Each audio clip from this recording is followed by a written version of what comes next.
करगिल विजय दिवस है, मैं इसे देश की बदकिस्मती मानता हूँ, खास करके भारत की, कि हमारा हमसाया नापाक इरादों वाला एक मुल्क है जिसने कभी भी हमारे देश की आज़ादी के बाद जब से इसकी एग्जिस्टेंस आई है उस वक्त के हुक्मरानों की गलत सोच की वजह से पाकिस्तान का जन्म होना और इसके जन्म के बाद से ही लगातार पाकिस्तान अपने नापाक इरादों से भारत की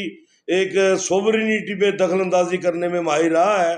ठीक उसी तरीके से 1999 में एक तरफ देश के प्रधानमंत्री जी श्रीमान अटल बिहारी वाजपेयी जी दोस्ती का हाथ लेकर बाय रोड बस से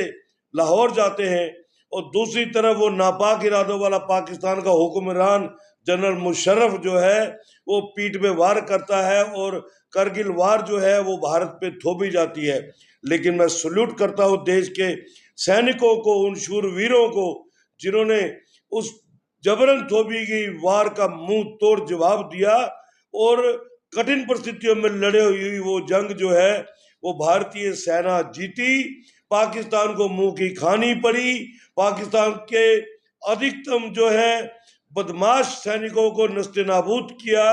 और यकीनी तौर पर दुनिया के इतिहास में सबसे कठिन परिस्थितियों पे लड़ी जाने वाली वो जंग थी। हमारा जो है वो फौजी जो होता था वो जमीन पे होता था और ऊपर पहाड़ों पे जबरन कब्जा करके ऊंची चोटियों पे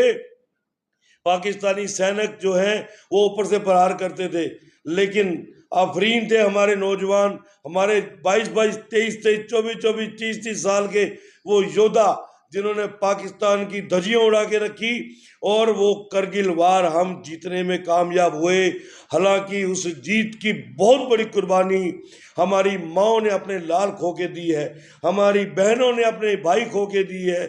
देश ने अपने सपूत खोए हैं। लेकिन जब ये वर्दी पहनी जाती है तो उन रगों का खून जो है और भी गर्म हो जाता है जिस शरीर पे ये वर्दी धारण की जाती है। तो मुझे लगता है जिस तरह से ये अटैक हुआ था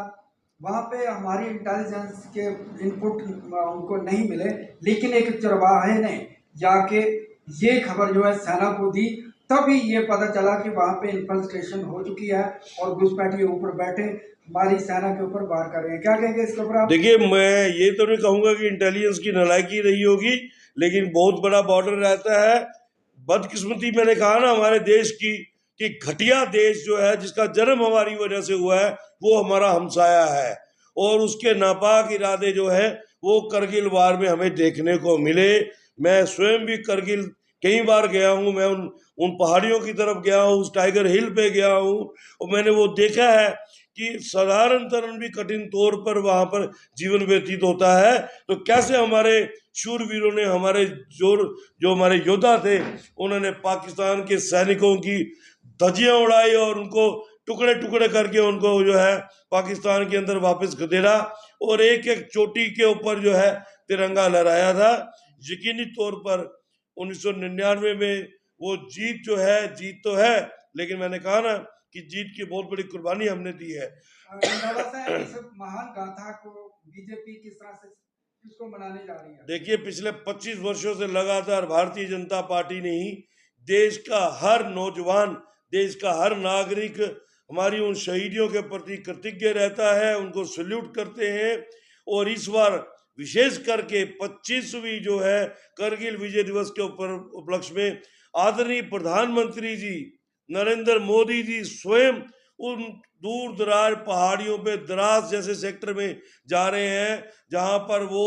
शहीदियां हुई हैं, जहां पे वो जंग लड़ी गई है। और मुझे लगता है कि देश के प्रधानमंत्री जी का ये देश के शूरवीरों के प्रति जो कृतज्ञ है ये सल्यूट के लायक है और यकीनी तौर पर हर देश के नागरिक को, हर हिंदुस्तानी को कल के दिन को अपने परिवार, अपने बच्चों के बीच में भी स्मरण करना चाहिए, उन शूरवीरों को याद करना चाहिए